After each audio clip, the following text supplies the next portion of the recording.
नमस्कार। हम लोगों ने पिछले अध्याय में सुखेश का लग्न से लेकर द्वादश भाव में जाने का क्या क्या फल होता है, इस विषय में हम लोगों ने चर्चा की थी। आज अध्याय संख्या 128 में हम लोग चर्चा करेंगे पंचमेश का फल द्वादश भाव में, अर्थात लग्न से पंचम भाव कौन सा होगा? ये 1 2 3 4 5 ये भाव हो गया लग्न से पंचम भाव। इसके जो स्वामी होंगे उसे हम लोग पंचमेश कहेंगे। तो आज हम लोग चर्चा करेंगे कि पंचमेश का लग्न से लेकर द्वादश भाव में जाने का क्या क्या फल होगा, इसे हम लोग समझने का प्रयास करेंगे। आइए प्रारंभ करते हैं। पंचमेश यदि लग्न में स्थित हो तो पंचमेश लग्न में स्थित हो तो पंचमेश बलवान हो गया। अपने भाव से कहां स्थित है आइए देखते हैं। 1 2 3 4 5 6 7 8 9 अपने भाव से यह 9वें भाव में स्थित है, भाग्य भाव में स्थित होगा, अर्थात त्रिकोण स्थान में स्थित है। तो यहां फल हम लोग क्या कहेंगे? यहां फल हम लोग अच्छा ही कहेंगे कि जातक ज्ञानवान होगा, जातक विवेकी होगा, जातक अपने विवेक से अपने जीवन में सफलता को प्राप्त करेगा। इस प्रकार हम लोग समझ सकते हैं। यदि पंचमेश दूसरे भाव में स्थित हो, यदि पंचमेश दूसरे भाव में स्थित हो तो यह लग्न से दूसरा भाव हुआ। अपने भाव से कहां स्थित है? 1 2 3 4 5 6 7 8 9 10 अपने भाव से यह केंद्र में स्थित है, अर्थात दसम भाव में स्थित है। तो यहां हम लोग यह कह सकते हैं कि जातक अपने विवेक से धन को अर्जित करेगा तथा धन कमाएगा और संचित भी करेगा, क्योंकि त्रिकोण का स्वामी धन भाव में स्थित है तथा यह लग्न से दूसरे भाव। अब यहां निर्भर करेगा कि पंचमेश शुभ ग्रह है या अशुभ ग्रह है। शुभ ग्रह होगा तो जातक की वाणी अच्छा होगा, जातक सोच समझ कर बातें करेगा, कुटुंबों से संबंध अच्छे होंगे। यदि वहां अशुभ ग्रह होता है तो कुटुंबों से संबंध अच्छे नहीं होंगे, वाणी में कड़वाहट हो सकती है। इस प्रकार कहा जा सकता है। पंचमेश यदि तीसरे भाव में स्थित हो या लग्न से तीसरा भाव तथा अपने भाव से कहां स्थित है? पंचमेश 1 2 3 4 5 6 7 8 9 10 11 11वां भाव में स्थित है। यह वृद्धि का भाव कहा जाता है। तो पंचमेश वृद्धि का भाव में स्थित हो गया और लग्न से तीसरे भाव में स्थित हुआ है। तो यहां हम लोग कह सकते हैं कि जातक अपने परिश्रम से तथा अपने विवेक से अपने हायर एजुकेशन को पूरा करेगा। ऐसा भी देखा गया है और कहा जाता है कि यदि पंचमेश तीसरे भाव में स्थित हो तो वह जातक हायर एजुकेशन लेने में उसको भले ही परेशानी हो, अर्थात उसे आर्थिक मदद नहीं प्राप्त होता हो, परंतु वह अपने मेहनत से कमाकर वह हायर एजुकेशन को पूरा करता है। ऐसा भी देखा गया है। पंचमेश यदि चौथे भाव में स्थित हो, अर्थात यह लग्न से चौथा भाव है, केंद्र का भाव है, तो यह अच्छा हो गया।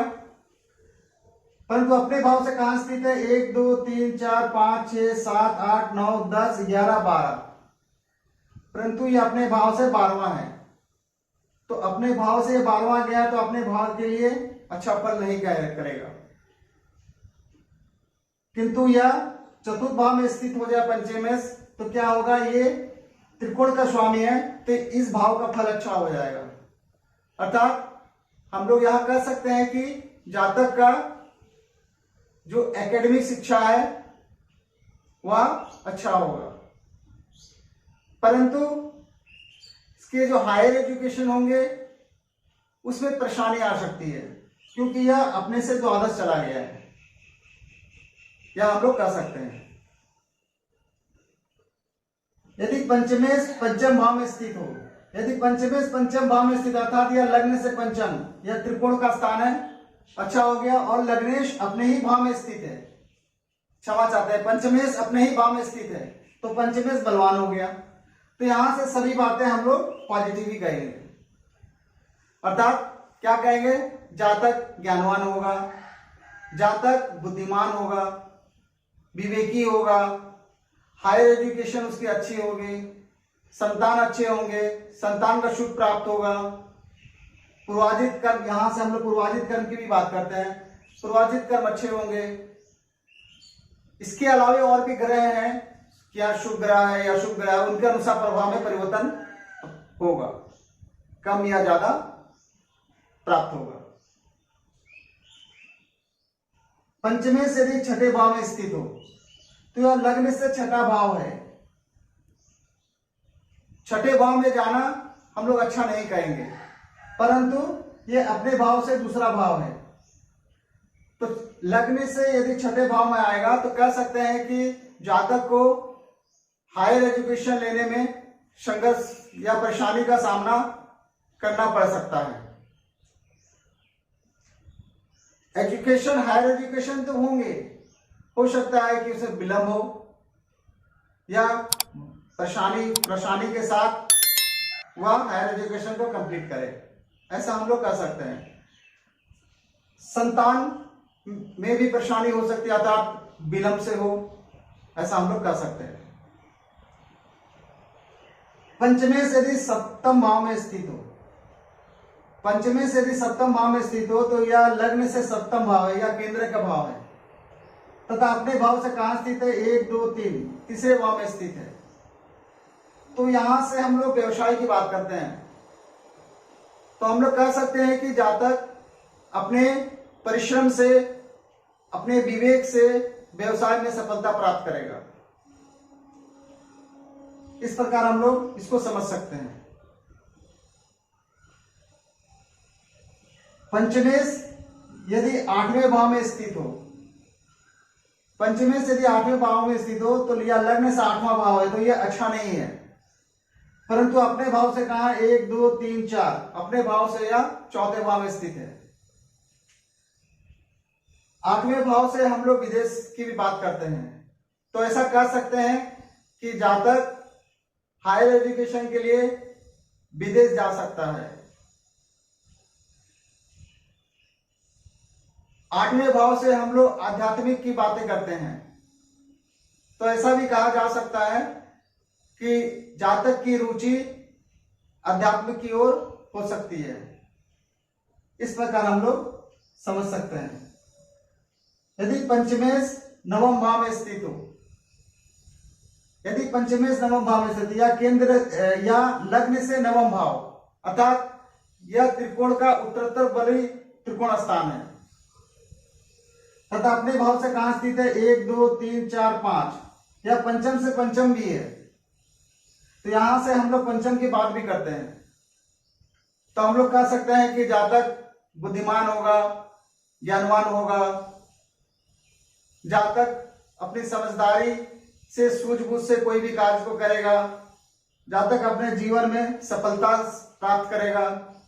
इस प्रकार हम लोग कह सकते हैं। अब यह निर्भर करेगा कि यहां शुभ ग्रह स्थित है या अशुभ ग्रह स्थित है, इन बातों पर भी निर्भर करेगा। उदाहरण के लिए हम लोग इस प्रकार इसे समझ सकते हैं, मान लेते हैं कि पंचमेश शुभ ग्रह हो, तो पिता का कर्तव्य होता है कि बच्चों को पढ़ाए लिखाए। तो यदि यहां शुभ ग्रह स्थित होगा तो बिना बोले पिता क्या करेगा, उस बच्चे के लिए पेंसिल, कलम, ट्यूशन फीस, उसे समय पर सब कुछ प्राप्त होता रहेगा बिना मांगे।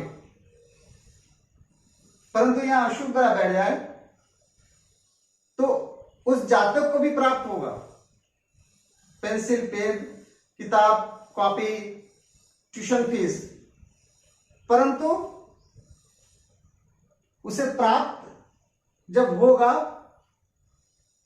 तो उसके लिए उसे काफी कुछ संघर्ष करना पड़ेगा। हो सकता है कि उसे पिता कहे कि पढ़ लिख के क्या करेगा, पढ़ता ही नहीं है, ट्यूशन जाके क्या करेगा, डांट फटकार पड़ेगा उसको, तब जाके उसको ट्यूशन की पैसा प्राप्त होगा। इस प्रकार भी हम लोग उदाहरण से समझ सकते हैं। यदि पंचमेश दशम भाव में स्थित है या लग्न से दशम भाव अर्थात या केंद्र का भाव हो गया और अपने भाव से कहां स्थित है, 1 2 3 4 5 6 या छठा भाव हो गया, तो यहां कहा जा सकता है कि जातक अपनी उच्च शिक्षा प्राप्त करेगा परंतु उसमें संघर्ष करेगा तथा इसमें कई बार यह देखा गया है कि जातक पढ़ाई किसी और क्षेत्र में करता है और नौकरी या व्यवसाय किसी और क्षेत्र में करता है, क्योंकि यह अपने भाव से कितना है, छोटा है। दूसरा यह भी देखा गया है कि जातक को उच्च शिक्षा तो प्राप्त होता है और अच्छी नौकरी भी प्राप्त हो जाती है, उसके बाद जातक में तरक्की नहीं होता है, अर्थात जिस स्तर में उस जातक के अंदर टैलेंट है उसमें जो तरक्की होनी चाहिए वह नहीं वो प्राप्त कर पाता है, परंतु एक अच्छी नौकरी और अच्छा एजुकेशन ले लेता है, लेकिन उसके अंदर जो टैलेंट है वो उस स्तर तक नहीं पहुंच पाता है। ये भी देखा गया है। क्यों? तो पंचम से ये छठा होने के कारण। पंचमे से यदि एकादश भाव में स्थित हो, पंचमे से यदि एकादश भाव में स्थित हो तो पंचमेश की वृद्धि हो जाएगी तथा यह अपने भाव से कहा है, 1 2 3 4 5 6 7 सातवां भाव है, केंद्र के भाव है, तो ये अच्छा हो गया। दूसरा, पंचमेश कोई भी हो, सूर्य से लेकर शनि तक कोई भी हो, कोई भी ग्रह, वह हमेशा अपना भाव को देखेगा, इससे क्या हुआ, पंचम भाव भी बर्बाद हो गया। तो हम लोग यहां कह सकते हैं कि जातक जो भी उच्च शिक्षा प्राप्त करेगा उससे उसको लाभ प्राप्त होगा, इस प्रकार इसको हम लोग समझ सकते हैं। पंचमे से यदि द्वादश भाव में स्थित हो तो यह लग्न से द्वादश भाव है, तो द्वादश भाव में जाना अच्छा नहीं है, तो पंचमेश का द्वादश भाव में जाना अच्छा नहीं कहेंगे, परंतु अपना भाव से कहां स्थित है, 1 2 3 4 5 6 7 8, अपना भाव से भी यह 8वां में स्थित है, तो अर्थात लग्न से 12वां और अपने भाव से 8वां कि दोनों ओर से इसकी स्थिति अच्छी नहीं है। लग्न से यदि द्वादश भाव, क्षमा चाहते हैं, पंचमे से यदि द्वादश भाव में स्थित हो तो हम लोग यह कह सकते हैं, चूंकि यह भाव जो होता है व्यय का भाव होता है, तो जातक व्यय करेगा लेकिन उतनी अपनी सूझबूझ नहीं लगा पाएगा। अब यह निर्भर करेगा कि ग्रह क्या है, शुभ ग्रह है या अशुभ ग्रह है। शुभ ग्रह है तो सोच समझ के लगाएगा, अच्छे जगह लगाएगा, यदि अशुभ ग्रह है तो वह सोचेगा समझेगा नहीं ठीक से और खर्च करेगा, अच्छे कार्यों में नहीं लगा पाएगा। तो इस प्रकार हम लोग पंचमेश का लग्न से लेकर द्वादश भाव में जाने के फल को समझ सकते हैं। उम्मीद करता हूं कि आप लोगों को यह छोटा सा ज्योतिष का ज्ञान पसंद आया होगा। यदि पसंद आया हो तो कृपया चैनल को सब्सक्राइब, लाइक तथा शेयर करें। इस वीडियो को अंत तक देखने के लिए आप सभी का बहुत बहुत धन्यवाद। नमस्कार।